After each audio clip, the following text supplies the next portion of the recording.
Hello students, how are you all? Hope so health is good for all of you and your family. So in the last lecture we were learning about atmospheric refraction. So we will continue from atmospheric refraction. So here it is Earth. Clear? Suppose this is a surface. This is a surface. Now this is another surface. This is third surface. This is fourth surface. This one is the rarest medium, ये सबसे rare है, धीरे धीरे उसका medium denser हो जाता है. और ये लास्ट सरफेस अगर हम बात करें तो this is the most denser one. Clear? Now see, यहाँ पे कोई एक रे ऑफ लाइट इंसिडेंट होती है.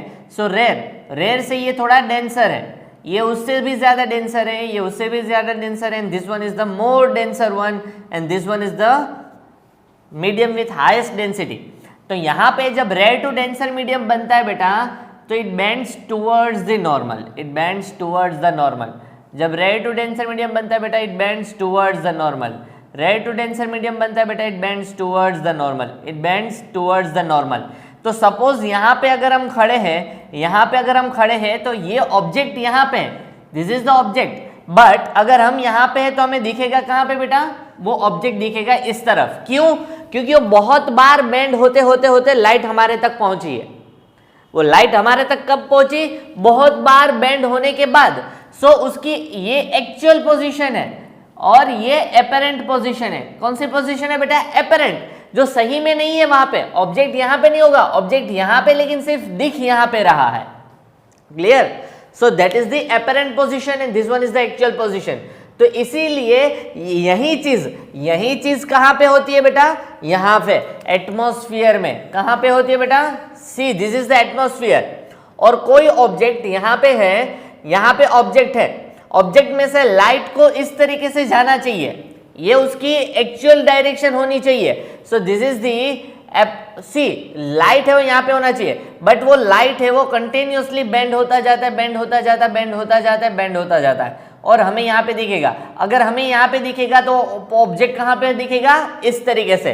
तो ये जो होराइजन है, होराइजन क्या कहते हैं बेटा? आप अपनी टेरेस पे जाओ, आप अपनी टेरेस पे जाओ, आपको जहां तक जो लास्ट चीज दिखती है, जहां पे स्काई एंड अर्थ एक साथ हो जाते ऐसा दिखता है, होते तो नहीं है लेकिन सिर्फ दिखता है, दैट स्काई एंड अर्थ दोनों एक साथ आ जाते हैं. That line from your eye is known as horizon. So horizon से नीचे है ऑब्जेक्ट, सही में नीचे हमें दिखने वाला नहीं था क्योंकि उससे लाइट जो जा रही है तो ऊपर जाएगी. But because of refraction, because of continuous refraction हमें होराइजन से ऊपर दिखता है. क्लियर? तो ये स्टार्स की बात है. तो जनरली हम जब रात को जो स्टार्स हमारी आंख से यहाँ पे देखे टेरेस में जाके, तो उसकी एक्चुअल पोजीशन कुछ और होगी और वो दिख रही है कहीं और है. उसकी एक्चुअल पोजीशन कुछ और है लेकिन वो दिखते हैं कहीं और है. सो this is about the stars. Clear? Now फिर हमने लास्ट लेक्चर में एक छोटा सा एक एग्जांपल लिया था बॉक्स का. लास्ट लेक्चर में हमने क्या किया था बेटा? उस बॉक्स का एक एग्जांपल लिया था कि ये बॉक्स है और बॉक्स को अगर हमें हीट करना है फ्रॉम ए गन, तो हमने गन यहां पे रखी है. सो यहां से सीधा जाएगा. गन का थोड़ा सा डायरेक्शन चेंज करेंगे तो भी कोई फर्क नहीं पड़ेगा, ऊपर नीचे कहीं ना कहीं तो टच कर ही लेगा. लेकिन अगर वो गन हमने यहां पे रखी है तो सीधा जाओ तो ठीक है, वरना थोड़ा सा डायरेक्शन आप चेंज करोगे तो मिस कर जाएगा. अगर थोड़ा सा डायरेक्शन चेंज करेंगे तो क्या हो जाएगा बेटा? मिक्स हो जाएगा. अगर गन को थोड़ा और रखे तो हल्का सा 1 डिग्री का भी वेरिएशन होगा तो भी आप ऑब्जेक्ट को मिस कर जाओगे. क्लियर? तो इस तरीके से अगर हम देखने जाए तो हमें देखने हैं स्टार्स को देखना है. तो स्टार्स एक खुद सोर्स ऑफ लाइट है. तो वहां से जब लाइट आती है बेटा तो हमारे एटमॉस्फेयर में कंटिन्यूअस चेंजेस होते रहते हैं. हमारे एटमॉस्फेयर में क्या होता है बेटा? कंटिन्यूअस चेंजेस होते रहते हैं. ध्यान से देखना बेटा, ये जो अभी जो समझाने जा रहा हूं बेटा ध्यान से देखो. क्लियर? तो अभी क्या करेगा बेटा? हम थाउजेंड्स ऑफ किलोमीटर तक हमारा एटमॉस्फेयर यहां पे है. क्लियर? अभी हम देख रहे हैं स्टार्स को यहां पे. सो दिस इज अ स्टार, बहुत दूर है. ठीक है? वहां से जो लाइट आती है बेटा तो हल्का सा उसमें डेरिएशन, कि यहाँ पे जो हमारा एटमॉस्फेयर उसमें थोड़ा सा वेरिएशन हुआ. वेरिएशन क्यों? क्योंकि पॉल्यूशन होता रहता है, दिन रात चेंजेस होते रहते हैं एटमॉस्फेरिक गैसेस के कंटेंट में. तो कभी कभार जो लाइट होती है ना बेटा वो डायरेक्टली यहाँ पे आ गई तो हमें दिख रही है. फिर हल्का सा वेरिएशन हुआ तो लाइट क्या होगी, अर्थ को मिस कर जाएगी, हमारे तक पहुंचेगी नहीं, या तो फिर यहां पे भी आ जाएगी तो भी हमें फर्क नहीं पड़ेगा, क्योंकि हम कहां पे खड़े हैं, यहां पे। क्लियर? तो वो तो मिस कर जाएगा। तो कभी कभार हमें क्या दिखेगा, कभी स्टार से जो लाइट आ रही है वो ज्यादा आ रही है, कभी कभार साइड में चलिए, वापिस थोड़ा सा चेंज हुआ तो वापिस थोड़ी light, amount of light increases, then it goes on the side of the object. तो यहाँ पे कभी कभार थोड़ी लाइट ज्यादा आएगी, कभी कम आएगी, कभी ज्यादा आएगी, कभी कम आएगी, कभी ज्यादा लाइट आएगी, कभी कम आएगी, because our atmosphere is not perfect. वो एक जैसा एटमोस्फियर नहीं रहता है, उसमें कंटिन्यूस चेंजेस होते रहता है।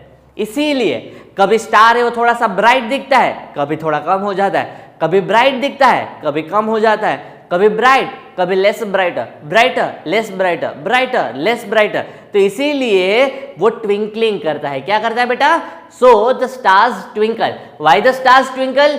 Because of atmospheric refraction. Why the stars twinkle? Because of atmospheric refraction, because of atmospheric refraction. So this is the twinkling of stars. और stars क्यों twinkle करते हैं बेटा? वापस because of atmospheric refraction, atmosphere सही से नहीं है। Clear?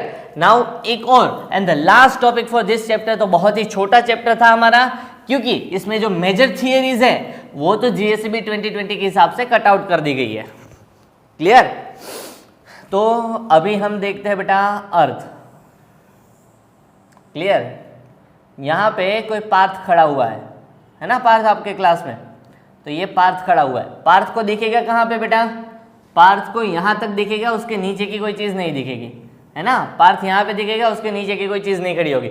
So this is horizon, this is horizon. क्षितिज क्या बोलते हैं गुजराती में? क्षितिज, है ना, horizon. Clear? So this is horizon. तो यहाँ पे अगर हम बात करें बेटा, तो पार्थ को इतना दिख रहा है, तो ये जो हमारा भाई है पार्थ, उसको हॉराइजन से नीचे की कोई चीज़ दिखेगी नहीं है, पार्थ हो गया, एक ही बात है। सपोज यहाँ पे सन है, यहाँ पे सन है। क्लियर? सन वैसे तो अर्थ से बड़ा होता है, लेकिन दूर है इसीलिए छोटा दिखता है। ठीक है? सो नाउ सन अभी दिख रहा होगा, लेकिन सन सपोज हॉराइजन से नीचे आ गया, सन सपोज हॉराइजन से नीचे आ गया, फिर पार्थ को दिखेगा कि नहीं दिखेगा? पार्थ को दिखेगा कि नहीं दिखेगा? नहीं दिखेगा, लेकिन फिर भी पार्थ को दिखेगा। व्हाई? बिकॉज हमारे पास एक इनविजिबल लेयर है जिसे हम क्या कहते हैं? वापस अगेन एटमॉस्फेयर। क्या कहते हैं बेटा हम? एटमॉस्फेयर। यहां से जो लाइट आ रही है, फॉर एग्जाम्पल, दिखनी नहीं चाहिए पार्थ को, but because of rare to denser medium वो थोड़ा सा बेंड होते होते होते होते पार्थ की आंख में आ जाएगा। ये क्या हुआ बेटा कि वैसे तो पार्थ को दिखना नहीं चाहिए, लेकिन ये यहां से ही जो सीधा जाना चाहिए वो सीधा नहीं जाएगा, थोड़ा सा बेंड होते होते पार्थ की आई में दिखेगा। और पार्थ को कहां पे दिखेगा? यहां पे। क्लियर? समझ में आया बेटा? तो अभी तो सनसेट हो चुका है, सनसेट हो चुका है, लेकिन फिर भी वो दिखता है। क्लियर? तो सनसेट होने के बाद भी 2 minute, for 2 minutes the sun is visible for us. तो आपको देखना है, आपको क्या देखना है बेटा? एग्जैक्टली आज ही चेक कर सकते हो। आपको आप सनराइज या सनसेट के टाइम पे जाना है।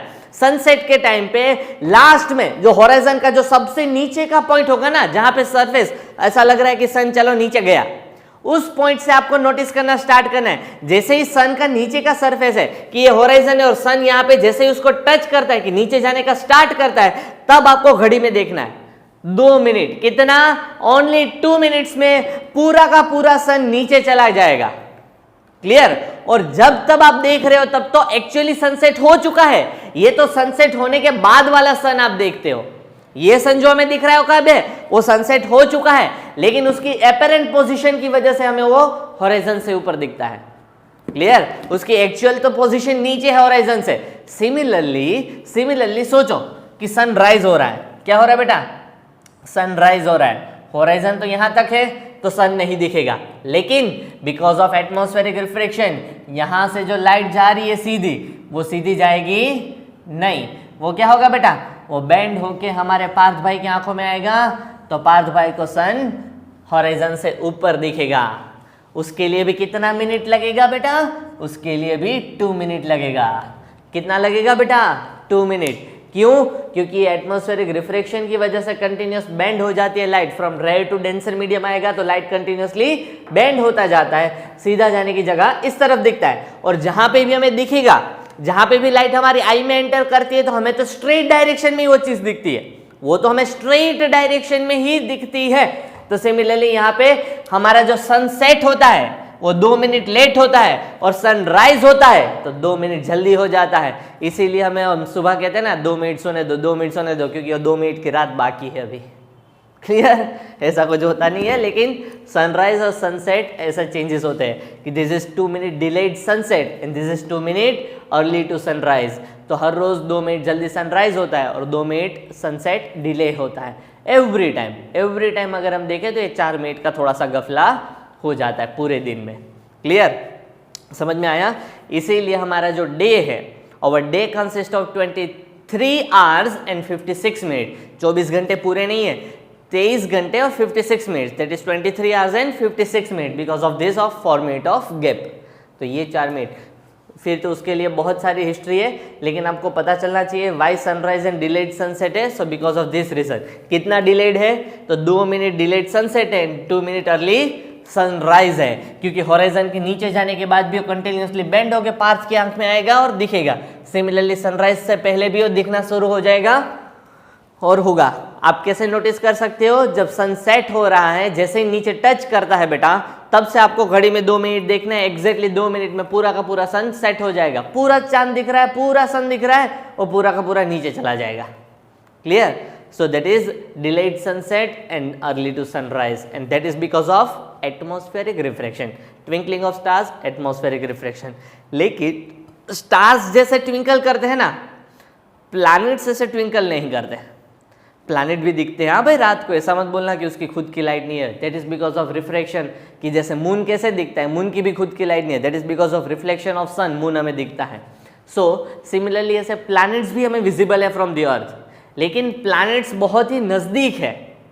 प्लैनेट्स बहुत ही नजदीक है। वो वाला एग्जांपल ले लो, बॉक्स है और गन है। तो बॉक्स बहुत नजदीक होगा तो उसमें कोई चेंजेस नहीं होगा, हमें वहीं का वहीं दिखेगा, वो ट्विंकल नहीं होता है, क्योंकि उसकी लाइट में ज्यादातर चेंजेस नहीं होते। वो थोड़ा बहुत ऊपर हो जाती है तो एक्चुअल तो हमें वहीं उतना ही दिखता है, because it is too near to us as compare to the stars. And stars तो बहुत दूर है। कितने दूर है?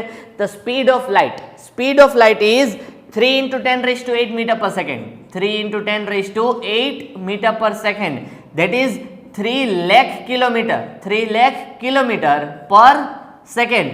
यानी लाइट कितना ट्रैवल करती है बेटा? 1 सेकेंड में 3 लाख किलोमीटर ट्रैवल करते हैं। 1 सेकेंड में 3 लाख किलोमीटर। टिक टिक 1 3 लाख, टिक टिक 2 6 लाख, टिक टिक 3 9 लाख किलोमीटर दूर चली गई light. So that is the speed of light. और अगर लाइट की स्पीड से भी देखें ना, हमें अगर हम जा रहे हैं लाइट की स्पीड से, सपोज कोई ऐसा व्हीकल बना लिया that is moving at a speed of light, जो 1 सेकेंड में 3 लाख किलोमीटर ट्रैवल कर लेता है, तो भी स्टार्स तक पहुंचने में हमें कभी कभी कुछ स्टार्स के लिए तो हजारों साल लग जाएंगे। तो भी स्टार्स तक पहुंचने के लिए आपको कितना टाइम लगेगा? Thousands of years. 1 सेकेंड में 3 लाख, 2 सेकेंड में 6 lakh, 3 seconds 9 lakh, 4 second 12 lakh, 5 second 15 lakh. So at this speed you are traveling, and even though to reach up to this star you will take thousands of years, कि हम तो मर भी जाएंगे तब भी नहीं पहुंचेंगे, क्योंकि 1000 years तक तो हम जिंदा भी नहीं रहते। क्लियर? सो कोई भी स्टार्स के लिए हमें लिविंग पहुंचना तो बहुत मुश्किल है। Even we travel at speed of light, और स्पीड ऑफ लाइट के 1 सेकेंड तक तो हम बहुत करीब तक पहुंचे। 1% भी उसकी स्पीड तक हम नहीं पहुंचे। हमारे पास ऐसा कोई व्हीकल भी नहीं है जो 1% स्पीड ऑफ लाइट से चल रहा है। समझ में आया? तो उतना में थोड़ा सा ध्यान देना बेटा कि स्पीड ऑफ लाइट से भी हम देखें तो स्टार्स बहुत दूर है, तो इसीलिए स्टार्स ट्विंकल करते हैं। And as compare to the stars, planets बहुत ही नजदीक है। So planets do not twinkle. Clear? तो चलो एक बार फिर से पूरा चैप्टर हम देख लेते हैं, इस बार 2020 GSCB 2020 के accordingly. So first thing we have learned is refraction through prism. Refraction through prism में बेटा अगर हम देखें तो क्या क्या चीजें देखी? That prism is consist of 5 sides. Prism की 5 साइड्स होती है, 2 triangular sides and 3 are the rectangular sides. Another thing about the prism, that when a ray of light is incident on any side of a prism, it gets deviated. वो deviate होती है अपनी actual position से, उसका position थोड़ा सा change हो जाता है, bend हो जाती है. तो जितने एंगल से वो bend होती है, that is angle of deviation. Another angle is angle of incidence, angle of refraction, angle of emergence. और वो जो ट्राइंगल का सबसे ऊपर का जो एंगल है उसे हम कहते हैं angle of prism. So there are total 5 angles. कौन कौन से हैं? Angle of incidence, angle of refraction, angle of emergence, angle of deviation and angle of prism. There are total 3 types of rays, incident ray, reflected ray and emergent ray. बाहर निकल रहा है उसे emergent रे कहते हैं. 2 नॉर्मल बनाते थे, that is perpendicular to the surface of the prism. Surface of the prism होती है, जो sides of the triangle are known as surface of the prism. Clear? Now another thing, after prism हमने देखा that dispersion of white light, कि when white light gets divided into its constituent colours, when white light gets divided into or split, when white light splits into its constituent colors, जब एक white light है उसके constituent colors that is Vibgyor में divide होती है, this phenomena is known as dispersion. The phenomenon of splitting of white light into its constituent colors, जिनको लिखना है लिखे, the phenomena of splitting of white light into its constituent colors is known as dispersion of light. After dispersion, the band of 7 colors, कितने colors में divide होती है? 7 colors. The band of 7 colors, the band of 7 colors obtained from the dispersion of white light is known as spectrum. Is known as spectrum. तो वो spectrum हो गया, dispersion हो गया. Now वो हमने एक एक्सपेरिमेंट से पता लगाया था that white light consists of 7 colors. कैसा एक्सपेरिमेंट था? न्यूटन ने किया था. कैसा एक्सपेरिमेंट न्यूटन ने किया था? एक सीधा प्रिज्म रखा और एक उसका उल्टा प्रिज्म रखा. तो पहले जब रिफ्रैक्शन हुआ, then white light get divided into 7 colours, and because of the inverted prism, again the 7 colors got mixed up and produced the single white light. Clear बेटा इतना? देन हमने देखा एटमॉस्फेरिक रिफ्रैक्शन, रेनबो भी देखा sorry बीच में. So rainbow is generally the refraction through prism, लेकिन वहां पे प्रिज्म से व्हाइट लाइट डिस्पर्स होती है, लेकिन रेनबो में white light get dispersed because of water droplets. इसीलिए रेनबो जनरली रेनी सीजन में देखे जाते हैं, because amount of water droplets, amount of humidity is very high in rainy season as compared to the other seasons such as summer and winter.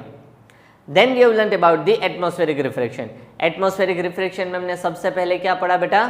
That delayed scattering of light. Scattering of light के बाद हमने पढ़ा twinkling of stars. Okay, twinkling of stars. तो stars क्यों twinkle करते हैं? क्योंकि actually जितनी लाइट आनी चाहिए थोड़ी सी वेरी करती है, कभी कभार साइड में चली जाती है. स्टार से जो लाइट आती है बेटा, तो बिकॉज ऑफ एटमॉस्फेयर इक्वल नहीं रहता है, तो कभी कभार थोड़ी सी साइड में चली जाती है, तो तब हमें स्टार्स थोड़ा सा डल दिखता है. फिर थोड़ा सा वापस एटमॉस्फेयर में चेंज आया तो वापस हमारी आई में लाइट आ रही है, तो थोड़ा सा स्टार तब ब्राइट दिखता है. वापस एटमॉस्फेयर में चेंज हुआ तो लाइट थोड़ी सी साइड में चली गई तो स्टार थोड़ा सा डल दिखता है. तो ये कंटिन्यूस प्रोसेस रहता है कि थोड़ा सा brighter less brighter, brighter less brighter, brighter less brighter, and that is twinkling of stars. कोई भी ऑब्जेक्ट जब हमारी हॉराइजन के साथ है, कि हमारी आई के साथ हॉराइजन के साथ है, तो उसकी पोजीशन चेंज होती है, उसकी पोजीशन चेंज होती है, बिकॉज कि कोई भी लाइट जब आती है तो कंटिन्यूसली बेंड होती है. तो इसीलिए सनराइज एंड सनसेट में कितना चेंज होता है? 2 मिनट. सनसेट होने के बाद भी 2 मिनट तक दिखता है, सनराइज होने से पहले 2 मिनट तक दिखेगा. क्लियर? तो जब भी सनराइज होने वाला है उससे पहले 2 मिनट सनराइज होगा, और जब भी सनसेट होने वाला है उसके 2 मिनट बाद सनसेट होगा. So there is a delayed sunset and early to sunrise, and this is because of atmospheric refraction. Atmospheric refraction. तो इतना बेटा आपको थोड़ा सा ध्यान देना है. Thank you.